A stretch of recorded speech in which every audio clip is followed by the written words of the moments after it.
And I am here, I'm wearing my Plastic Free MKE hat today.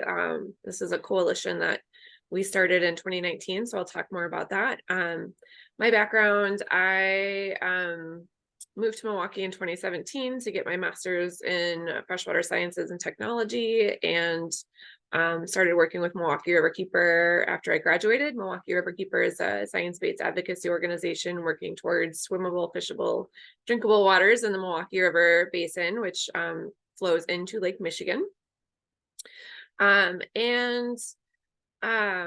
Today I'm just going to talk a little bit about why we started Plastic Free MKE, what some of the big initiatives that we have going. But I'll specifically focus on the Lake Friendly program since you all are business focused.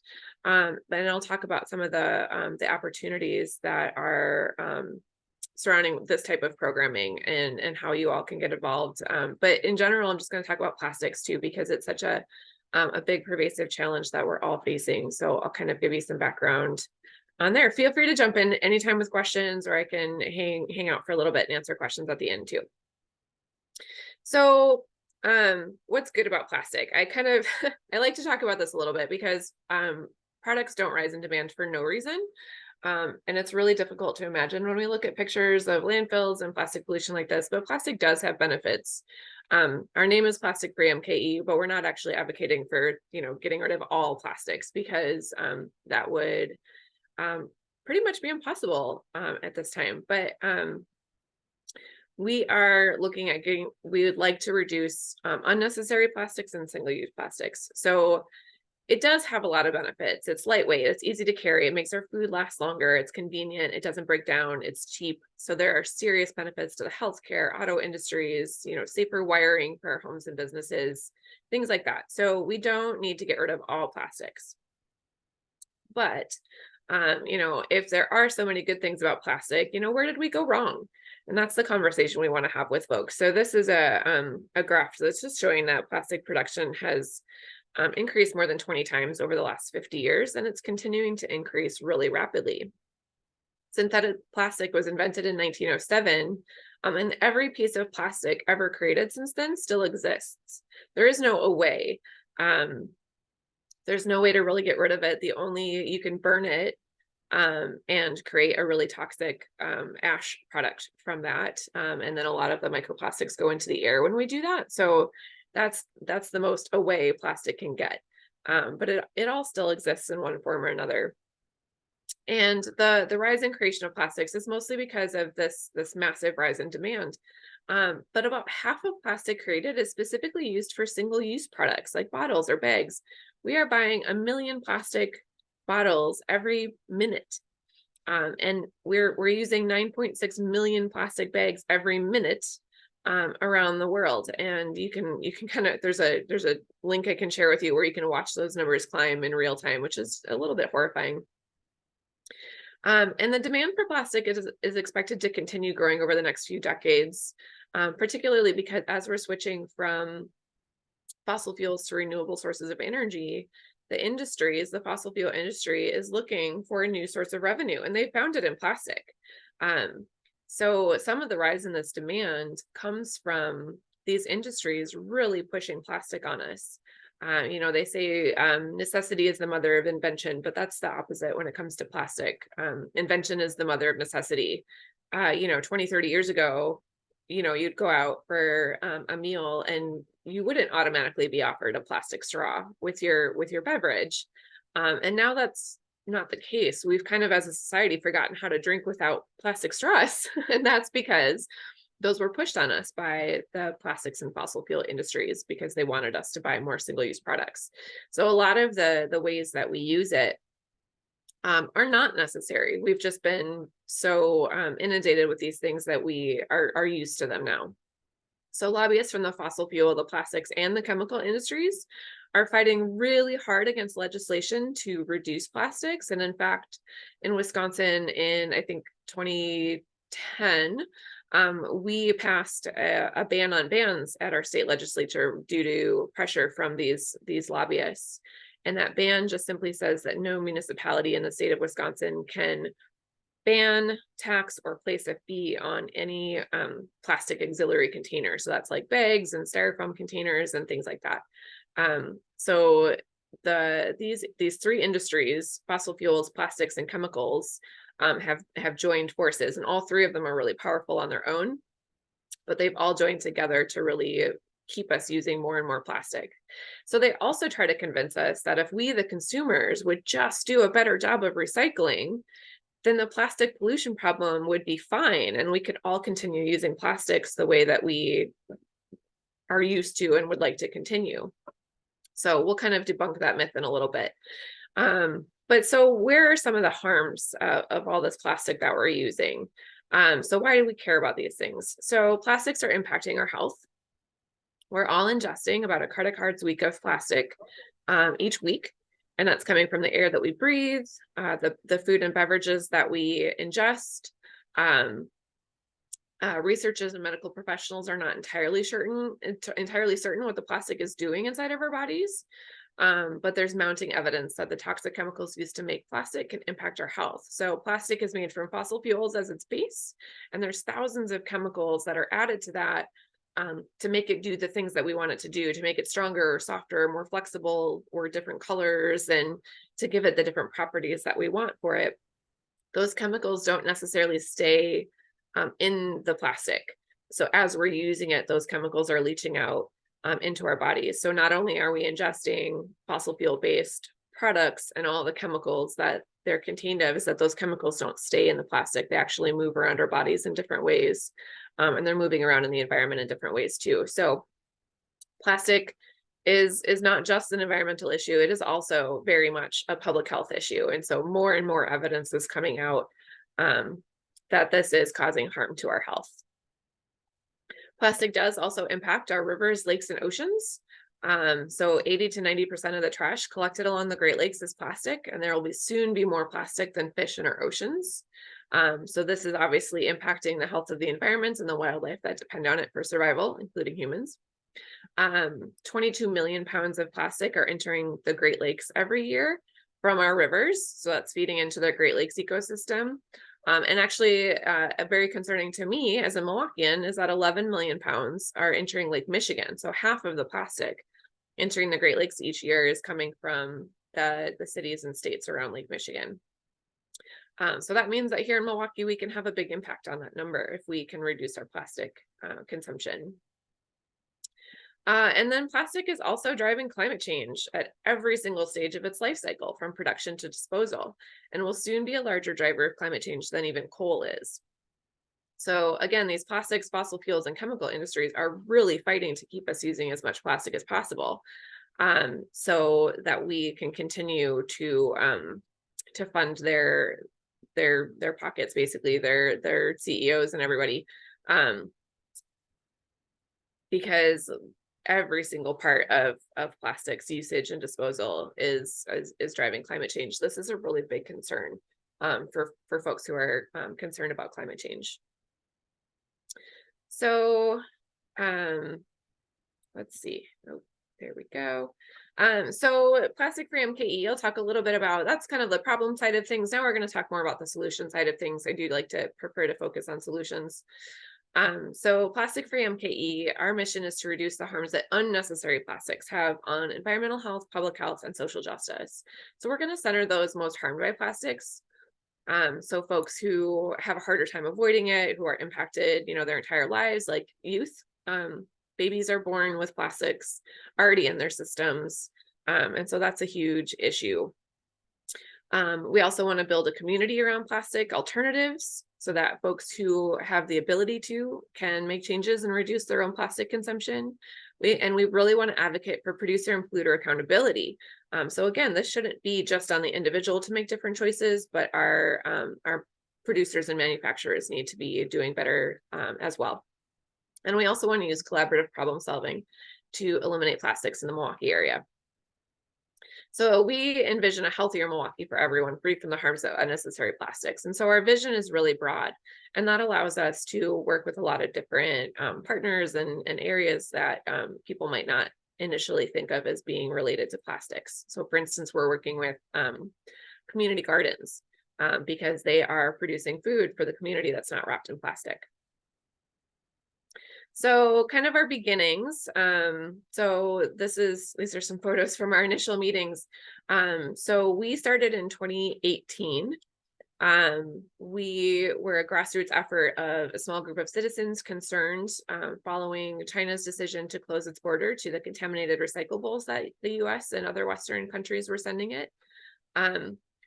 Milwaukee's recycling markets were not impacted by that. We actually have our own markets, but many municipalities don't have the markets and the infrastructure to properly recycle. So what they were doing is shipping their recycling over to other countries that then would sort it and recycle it and sell it to recycling as a market.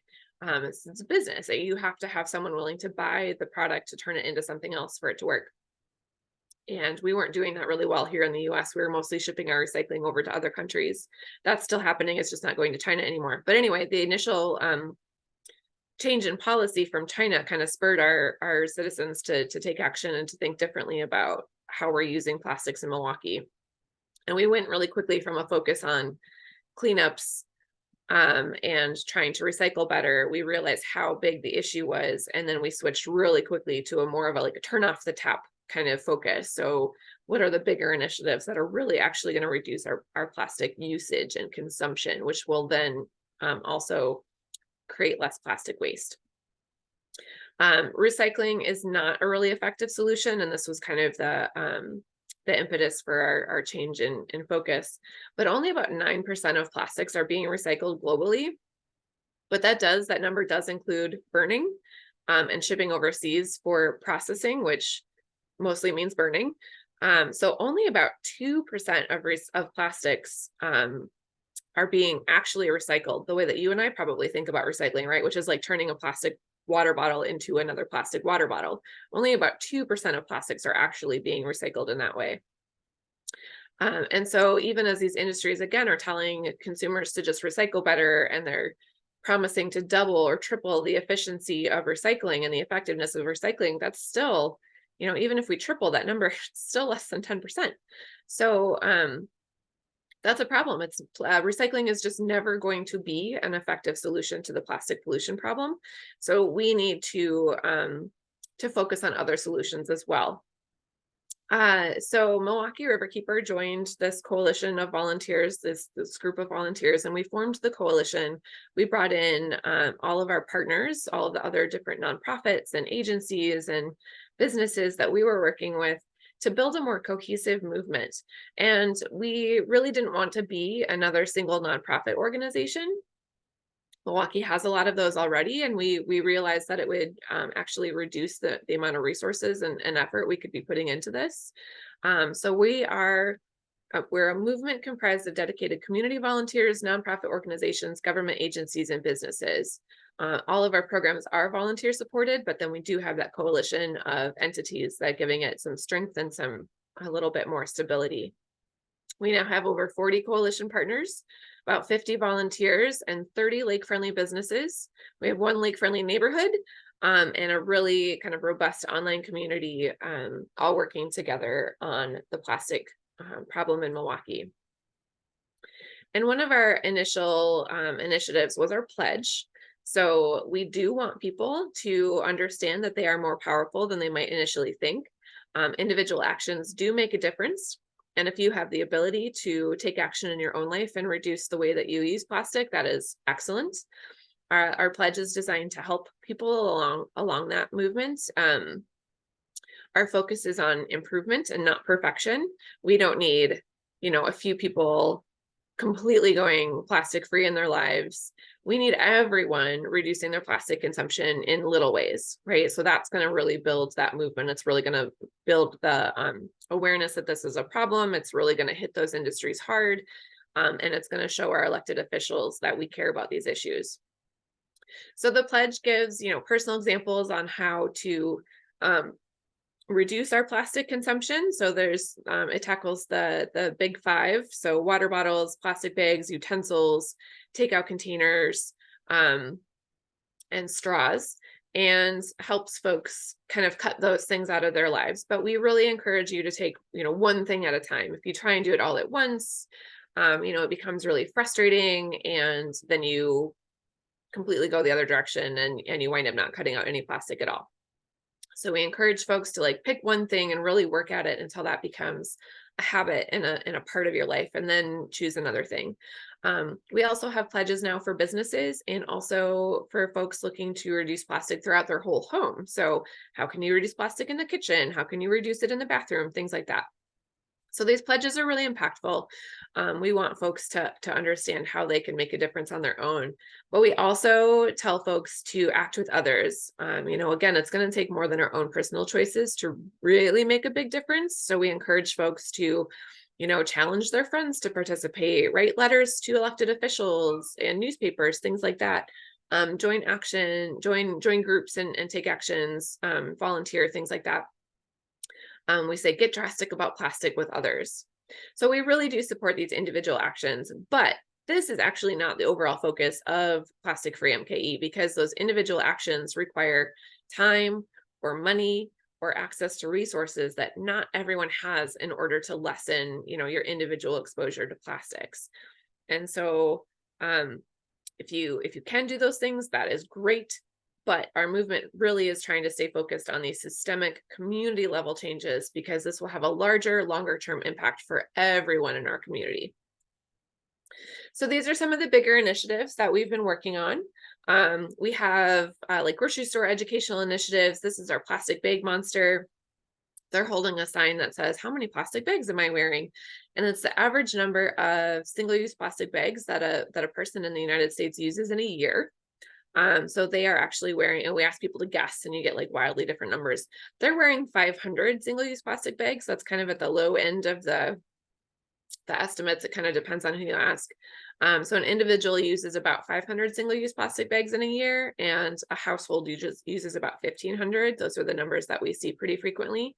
And so that's just a great conversation starter, right? If the plastic bag monster is standing outside of your grocery store when you go in, and they start this conversation with you, and they're like, do you have reusable bags in your car? And you're like, yeah, I just forgot them.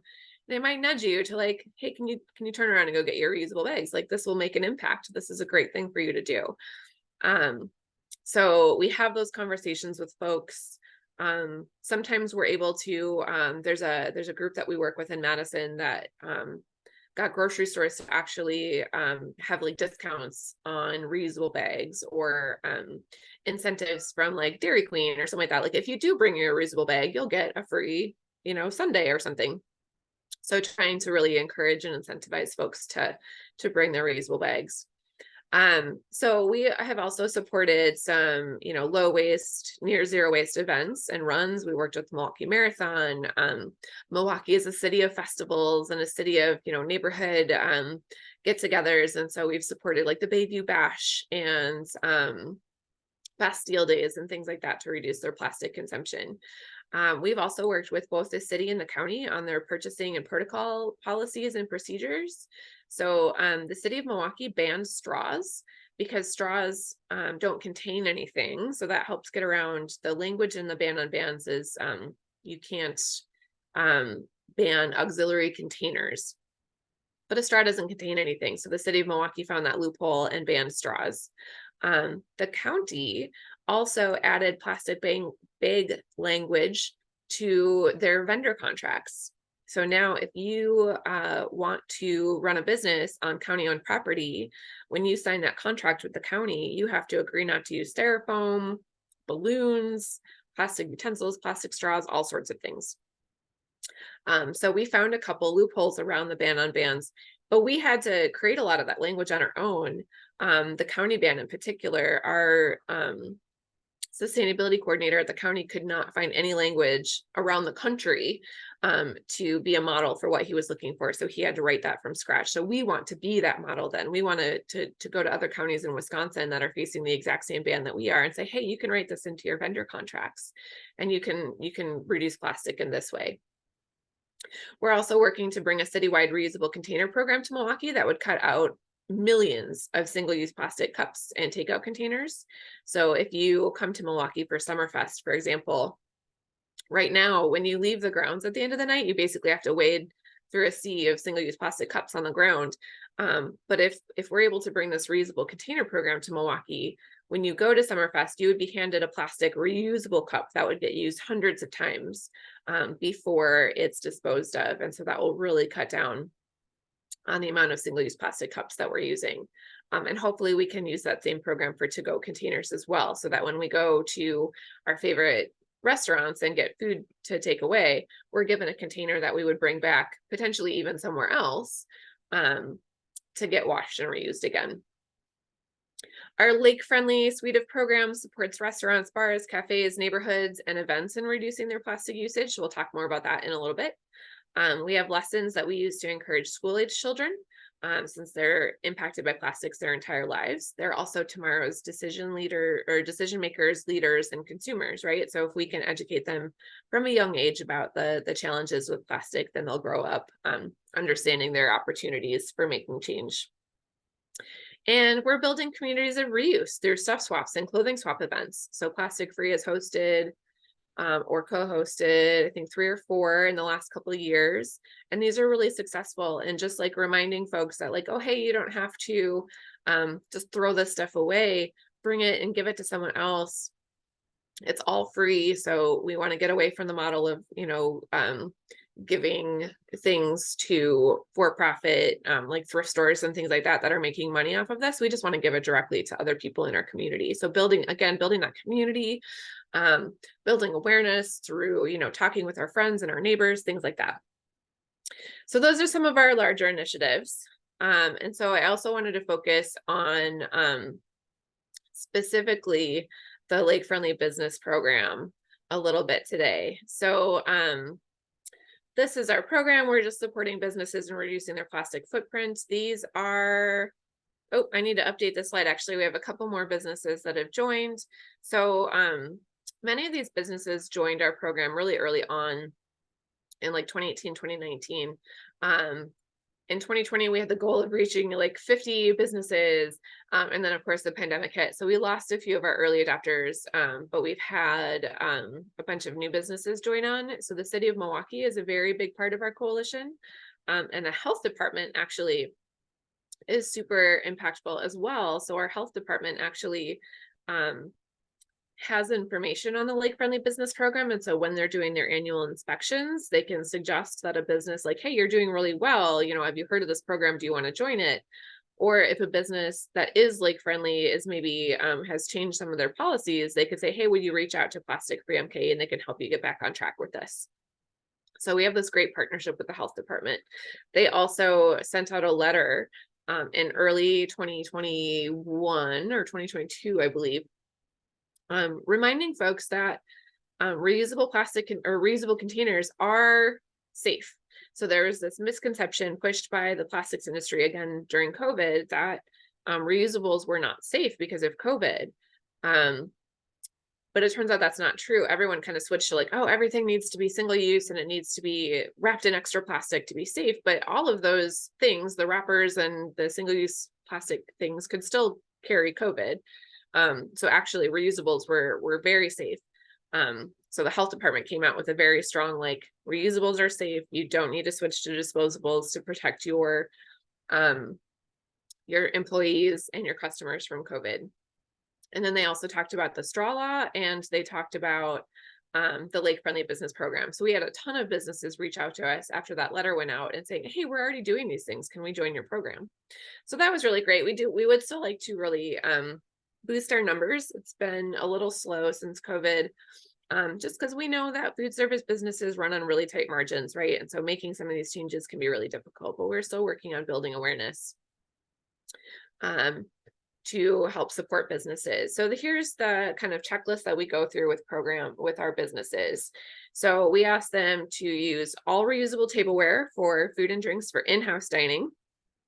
They shouldn't use styrofoam anywhere. Styrofoam is one of the most harmful types of plastic. It's number 6 on the, if you see the little chasing arrows with the number in there, it's usually number 6.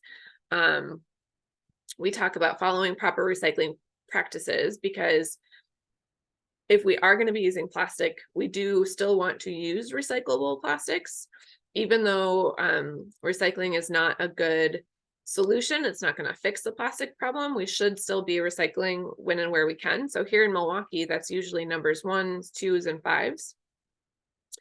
And we have strong markets for those. So we are selling our number one plastics to companies that will make new products out of them. So we want to continue doing that as much as we can while also still building those more systemic solutions to the plastic problem. Are there compostable options that you could be using instead? So if you want to give a straw without having your customers have to ask you for it, it should be compostable or reusable. Same thing with like coffee stirrers. The best thing really is to make things upon request only, because anything that's single use is going to use a ton of resources. So if we can kind of switch that mentality from like just being automatically handed a straw or utensils in our, takeaway containers and napkins and all that kind of stuff, even if it's from a really reusable resource like paper or bamboo, it still takes resources to make and transport those things. So if we can switch from this just automatically being handed these things to upon request only, that would cut down a ton of waste, not just plastic waste, but waste in general, including, again, how much energy it takes to create those things and transport them and all that stuff. So just using less stuff is really, really great when we can do it. Compostable or recyclable takeout containers, cutlery, and condiments, again, upon request only. That's really key language for us. And then we ask our businesses not to use plastic bags for to-go orders. And then we also kind of have this optional list of things. We ask our businesses to choose one of the 5 things here. So can they compost back of house waste?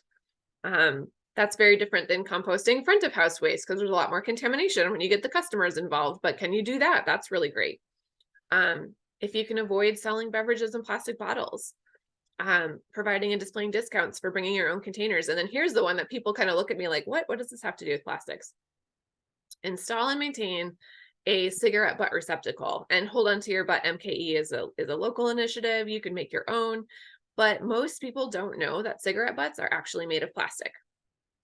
It's all plastic and toxic chemicals in those cigarette butts. And so when people are flicking them on the ground, that is increasing a ton of plastic pollution. So cigarette butts and other tobacco waste are the number one type of plastic found worldwide. And so if we can, again, build that awareness of like, oh, hey, if I would just stop throwing my cigarette butts or cigar tips or whatever it is on the ground, if I make sure that those are getting into the landfill rather than into the environment, that will cut down on plastic pollution immensely. So again, it's these mindset changes, these little pieces of awareness that we're trying to build. So a lot of our businesses, their extra thing is cigarette butt receptacles, because again, well, now, like smoking's really been reduced in businesses, inside businesses, so they don't want people just like littering their patios and their sidewalks with tobacco products anyway. So providing a receptacle for them to put those in cuts down on plastic pollution and makes their like front doorstep look a lot nicer. With our businesses, we talk about a hierarchy of sustainable products. So reusables are always going to be best. If you can't use a reusable product, can you get a certified compostable material? So there's a lot of things that will say that they're biodegradable or compostable. There's a lot of greenwashing in there. There's some very wishy-washy language around what does that mean to be biodegradable or compostable. But if you're a BPI certified compostable product, it will break down into compost.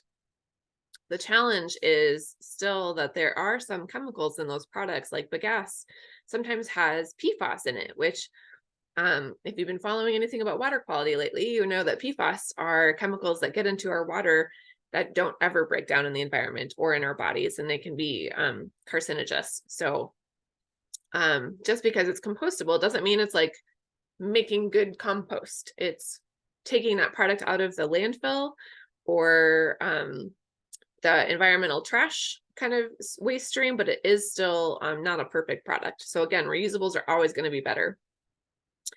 BPI certified products usually will break down even in a home composting system. If you can't find something that will break down there, is it industrial compostable? PLA, polylactic acid, is made from corn. It does look and feel like plastic. So one of the challenges here is that, first of all, it can't be composted in a backyard composting bin. And also it looks like plastic, so people try to recycle it, and then it actually contaminates the recycling stream. So with these compostable items, you want to make sure that you actually have a compost, like a compost market for these things, so they're actually getting composted and not just being put in the landfill, because if then you're spending more money on these products that are compostable, but if they're not getting composted, then it's causing issues elsewhere and isn't actually helping anything, and you're spending more money on them. So it's a really, really tricky system to work around.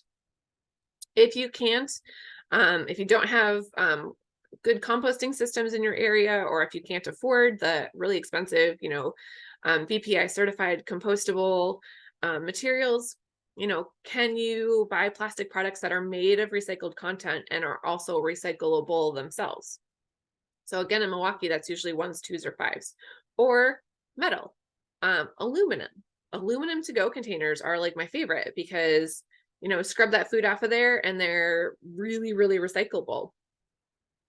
So there's other options there. If you can't get stuff made from recycled content plastics, in some situations we will allow a business to have things that are virgin plastic that are recyclable. But we really, really want to get our businesses away from non-recyclable fossil fuel based materials. So that's kind of the hierarchy that we work with our businesses, and we talk about this with our businesses before we have them join the program. We look through, we do a walkthrough. What can they change? What can't they change? What are they stuck in? Where can we help them? These are all things that we do with our businesses when they're joining the program. And we talk about the benefits. So, a lot of the younger generations are willing to pay more money when they're able to get a more sustainable product or service.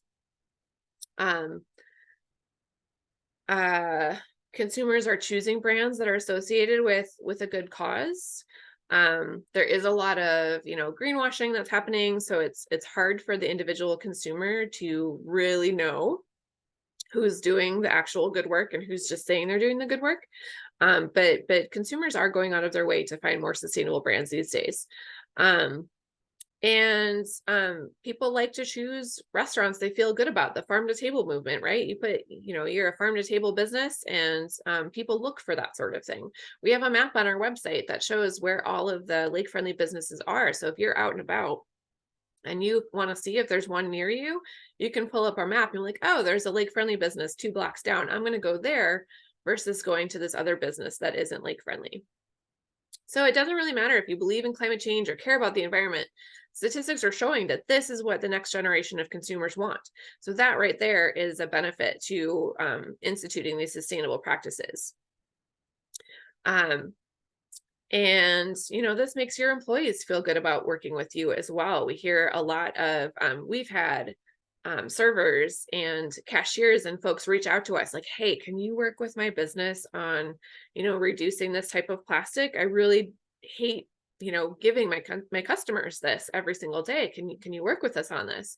So staff members are reaching out to us saying like, hey, can you help my employer do better here? And so our entire organization, all of our volunteers, I said we had like about 50 volunteers, but we also have well over 1,000 Milwaukeeans who are following us on social media and reading our newsletters. These folks are super into supporting these types of businesses. So that's another benefit of membership. And then we also we talk to businesses about, if you are able to switch to those renewable or reusables again, like that's going to lower your costs over time. There is an upfront cost, but over time your costs will go down dramatically if you can use more reusable products. Increase business from customers who care. If you're a member of the Lake Friendly program, we will market you. We list you on our website. We'll promote you through our social media, our newsletters, all that kind of stuff. And then again, there's that kind of like feel good that you're doing a great thing. And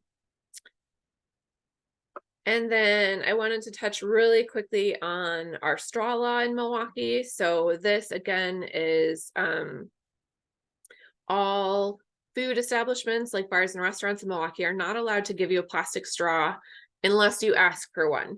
So we did put that exception in there because folks with different abilities do need plastic straws and able to drink their beverages or their soups or whatever. And, you know, different types of straws make that more difficult for folks with different abilities. So if you ask for a plastic straw in a Milwaukee business, you should be able to get one. But the idea is that they will not give you a plastic straw just automatically with your beverage or whatever it is that you're getting. You do need to ask for that. So we're encouraging folks to switch to biodegradable paper or bamboo or other types of things. Other legislation, again, we talked about the Milwaukee County styrofoam ban. So in January 2023, this went into effect. So every business that has a contract with the County of Milwaukee does need to reduce their plastic consumption. And then something else that we want to look at in Milwaukee, because this would also get around Wisconsin's ban on bans, is food delivery services, the utensils and the condiment packets, making that upon request only as well. So New York is taking this on. We think it's a really great idea. It would get around our ban on bans. And so we want to start talking about how we can pass that in Milwaukee as well. So that's just kind of a brief overview of some of our strategies. We'd really love to see our city on the Great Lakes be able to significantly reduce our plastics usage so that we can all live healthier lives. We have a lot of communities in Milwaukee suffering from a food apartheid.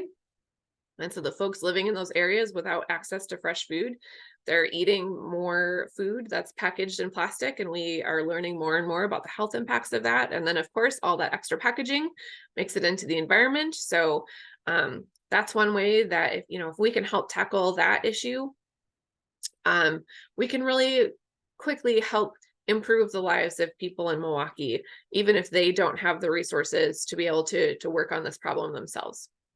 So we do want to be a model for other communities. And so I'm really grateful for Lisa for inviting me to present to you all so that we can talk about other communities around the Great Lakes joining in our movement. We have a grant right now that's helping us work with Cleveland, Ohio. So they've already had kind of like a working group thinking about plastic, but we're hoping to be able to share with them all of the resources we already have so that they don't have to start from scratch like we did, so that they can start kind of at a higher level and get going more quickly.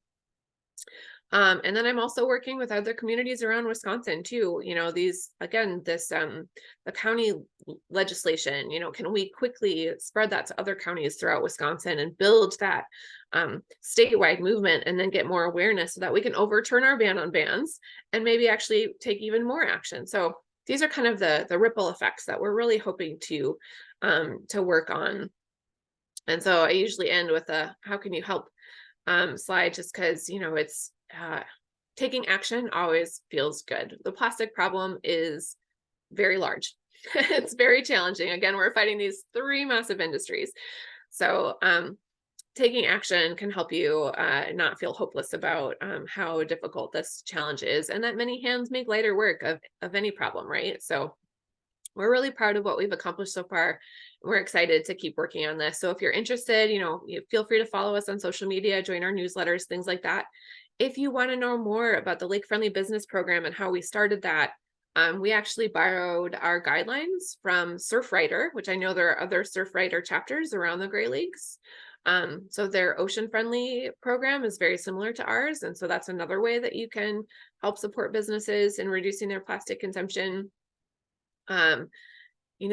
Feel free to reach out to me at any time. I'm going to add my contact information into the chat too, so that you can reach out to me with any questions or anything that you have, because I would love to support you all in reducing your plastic consumption in whatever way that looks like for you. So I'm gonna stop. I see Jim's put some comments in the chat. I'll take a look at those, and then if anyone else has any other questions, please feel free to jump in. And Leah, just to, I guess, ask for everybody who might be wondering, can we get a copy of those slides? Sure. Yeah, I'll send those to Lisa. Thank you so much for such a great presentation. And I know Michigan has a lot of those same limiting bills. So it's exciting to see ways that you've overcome some of those challenges in Milwaukee. I know, Jim, you had a couple of questions. I'll turn it over to you.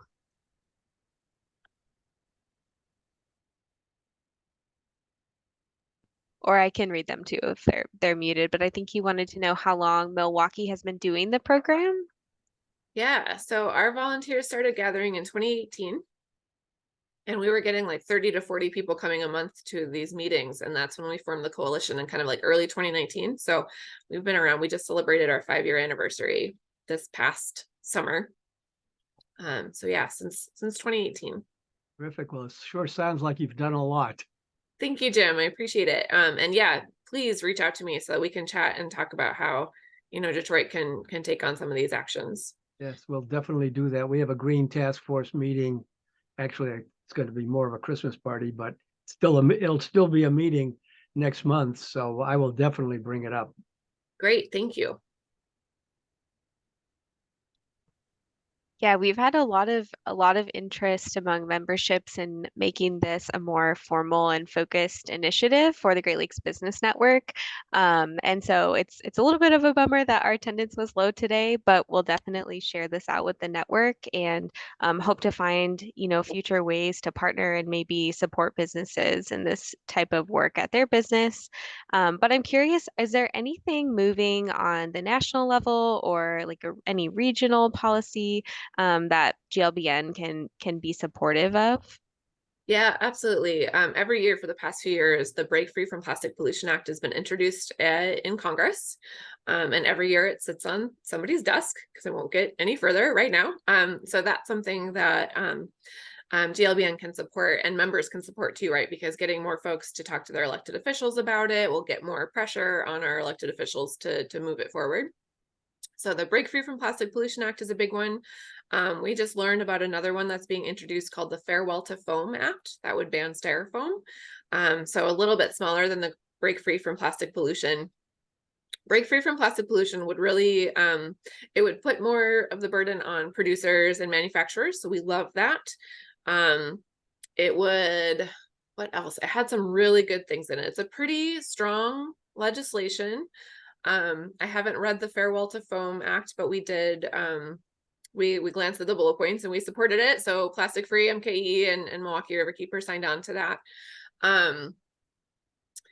There's definitely a lot of loopholes. There are some states that are passing some extended producer responsibility laws or EPR laws. There's one being drafted in New York right now that would be the leader and would be the model to follow. So Maine, California, there's 4 states I think that have them, and Maine is the one that sticks out in my head. California is another one, but they have really big loopholes that make it less effective. And the challenge, of course, is, enforcement's really difficult for municipalities to do and states to do, but enforcement's a really key part of this. A lot of places will do the right thing if the law is passed, but that enforcement will be really key to making sure that more and more groups are actually following the legislation. That's one thing that I wish our straw law had in Milwaukee is we don't have any enforcement behind it. And there's reasons for that. And I get those reasons, small businesses, again, it's very challenging to make these switches and things without any financial support or incentives.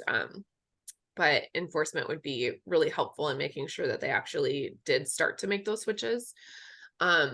So there's a lot of extended producer responsibility legislation being looked at. So I would use New York's as the model because that one's going to be really, it's going to have less loopholes in it. Another group that you can follow is Beyond Plastics. This was started by Judith Enck, who was an EPA regional administrator under Obama. And when she left the White House, she decided that, she recognized during her time at the EPA that plastics is a really big problem that not enough people were looking at. So she dedicated the rest of her life to plastics. So she formed Beyond Plastics, and that's a really impactful national organization that we're an affiliate member of. What else is happening? There is, I believe in Nairobi right now, a group working on a global plastics treaty too, that would have some impact. I don't know if the US would sign on to it or not, but there's some folks working on language to reduce plastic at the global level. So there's definitely you know, some state movements. Every year at the state of Wisconsin, we introduce legislation to overturn the ban on bans, and every year, of course, it doesn't get anywhere. So there's like state, national, even global action being taken around plastic right now. It's really great to see it get that attention. I do think that more messaging and more awareness needs to be built around the health impacts of plastics and also the climate change impacts of plastics. I think a lot of movements still are focused on the environmental impact. And for a lot of folks, it's like, well, I don't go to the beach. I don't care if it's covered in plastic water bottles, or, you know, kind of, it's easier to like, oh, that's just an environmental issue. But no, it really is a health and a climate change issue too. So I think it's important for groups to focus on those aspects of the issue as well. Leah, do you know if anybody is going to be talking about this at COP28, which is about to begin in Dubai? I sure hope so. I am not sure. I have not been following COP28 too closely. I know plastics has been on the agenda before for those meetings, but not as much as I would like to see it be. So I'm hopeful they'll do better, continue to do better as more awareness builds about the huge scope of this challenge.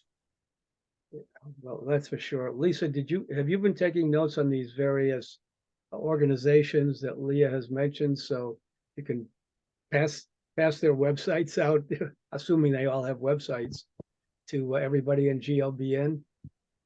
Yes, I have been taking notes, and we will definitely share out this information as we continue to build this effort into our campaigns. Excellent. I mean, I want to tell all these people in the city of Detroit Green Task Force, they need to watch this presentation. We definitely need to do more in Southeast Michigan. It's an overwhelming challenge for sure. So it's tough to get started, but yeah, definitely, you know, spread the word to as many folks as you can. Because again, there's more people doing it, even if it's just little bits at a time, even just having those conversations, all of that is impactful. All of it's important to really help building awareness. So yeah, thanks, Jim, for spreading the word. I appreciate it. Yeah, Lee, I think one of the things that would help us, and me in particular, at this meeting we're going to be having in December, if you could put together something about how your group started and what you did along the way to make it more powerful, and just send it to us. We're working on kind of like a cheat sheet almost of just like how we kind of got started. I don't know that I can get it done by December. I would love to be working on plastics full time. It's only a fraction of the work that I do for Milwaukee Riverkeeper. But I will, that is definitely something that we're working on. What I can do in the meantime is add you to our Plastic Free MKE Coalition newsletter. And through that, you'll have access to our Google Drive. Oh, terrific. That's a lot of resources, including kind of a little bit, it's not very like clean and pretty, but a little bit of what you're looking for. There's some resources in there that I think will be helpful for you. Okay, I'll put it in the chat. Great. Thank you. Yeah, you're welcome.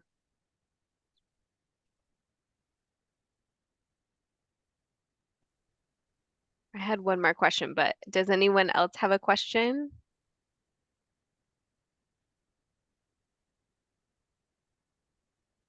Okay, then I'll jump in. I was just curious if, you know, one of the things that we're really trying to focus on and center all of our campaigns around is equity issues. And particularly with this issue, I think there's some additional challenges with some of the eco alternatives being more expensive for small businesses.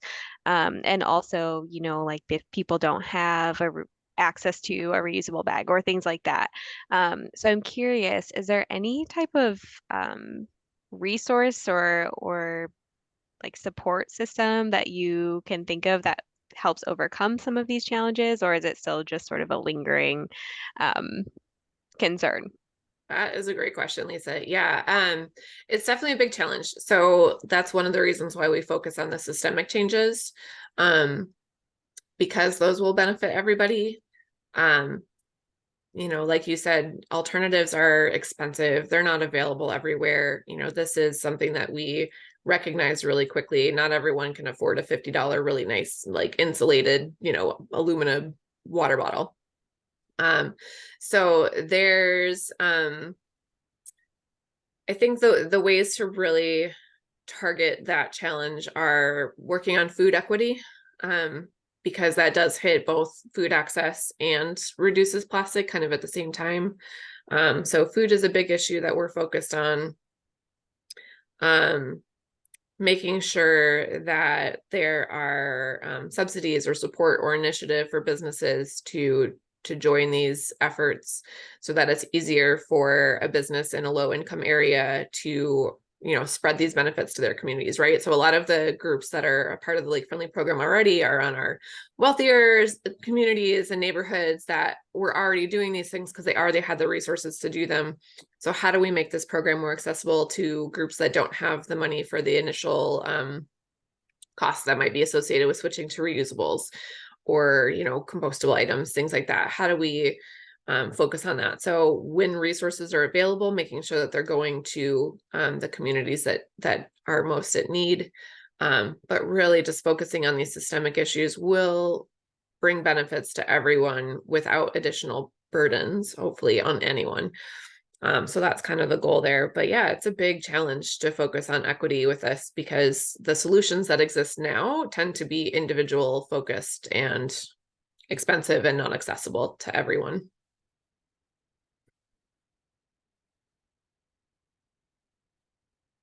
Thanks, Jim. I will do that, and I will add your email to our mailing list. If anyone else was interested in joining, I send out an email like once a month, and it's mostly very like specific, like, hey, we've got this meeting coming up.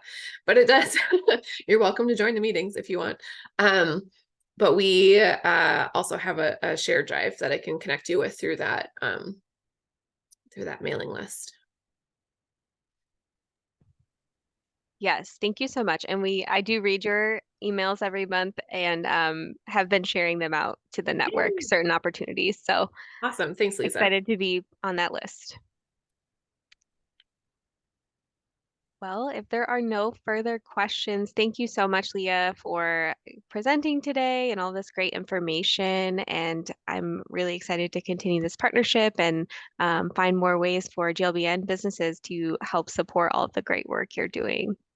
Awesome. Thanks so much, Lisa. I really appreciate the opportunity to talk with your group. I think, you know, we can really spread this impact out throughout the whole Great Lakes region. It'll be really fun. Also, I can't remember if I told you, but a couple of your businesses in Milwaukee are lake friendly businesses, are also GLBN members. Lakefront Brewery is the one that pops into my head. So we've already got some shared connections there. Amazing. That's great to hear and not surprising at all. Awesome. Thank you all, everybody. I appreciate your time today and your great questions and conversation. Enjoy the rest of your day. Thank you.